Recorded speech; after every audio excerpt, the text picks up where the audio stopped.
Laser হল এক বিশেষ ধরনের আলোক প্রযুক্তি যার পূর্ণরূপ হল light amplification by stimulated emission of radiation. এটি এমন এক পদ্ধতি যার মাধ্যমে আলোকে একটি নির্দিষ্ট তরঙ্গে ওয়েভলেংথ এবং দিকনির্দেশনায় খুব শক্তিশালী এবং কেন্দ্রীভূত করা হয়। লেজারের বৈশিষ্ট্য।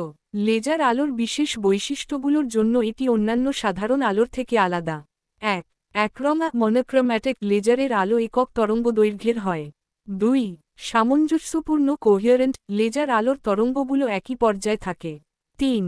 উচ্চ ক্ষমতা হাই ইন্টেন্সিটি লেজার আলোর শক্তি অত্যন্ত বেশি এবং এটি দীর্ঘ দূরত্বে একই রকম শক্তিশালী থাকে।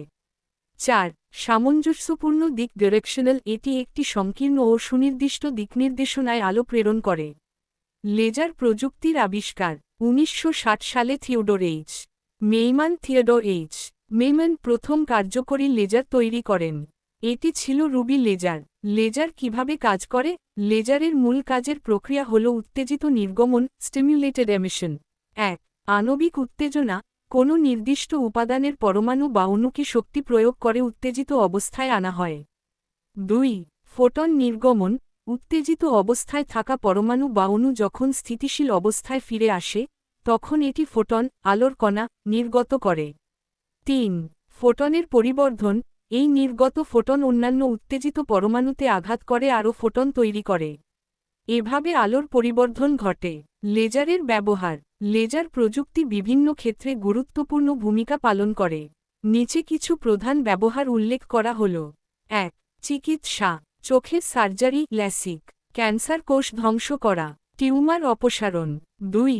শিল্প ধাতু কাটা এবং জোড়া দেওয়া 3D প্রিন্টিং উপাদান চিহ্নিতকরণ মার্কিং। ৩. যোগাযোগ ফাইবার অপটিক যোগাযোগ ব্যবস্থায় লেজার ব্যবহৃত হয়। ইন্টারনেট এবং টেলিযোগাযোগে এর ভূমিকা বিশাল। ৪. বিজ্ঞান মহাকাশ গবেষণায় লেজার রেঞ্জফাইন্ডার ব্যবহার করা হয়। পদার্থবিজ্ঞানের বিভিন্ন গবেষণায় লেজার অপরিহার্য। ৫. অস্ত্রশস্ত্র লেজার গাইডেড মিসাইল সামরিক সরঞ্জামে লেজার ব্যবহার করা হয়। ৬. বিনোদন লেজার শো সিনেমায় স্পেশাল এফেক্ট তৈরি। লেজারের ভবিষ্যৎ সম্ভাবনা লেজার প্রযুক্তি ক্রমাগত উন্নত হচ্ছে এবং নতুন নতুন ক্ষেত্রে ব্যবহারের সুযোগ তৈরি করছে। ভবিষ্যতে এটি কৃত্রিম বুদ্ধিমত্তা স্পেস টেকনোলজি এবং পুনর্নবীকরণযোগ্য শক্তির ক্ষেত্রে আরও বড় ভূমিকা রাখবে।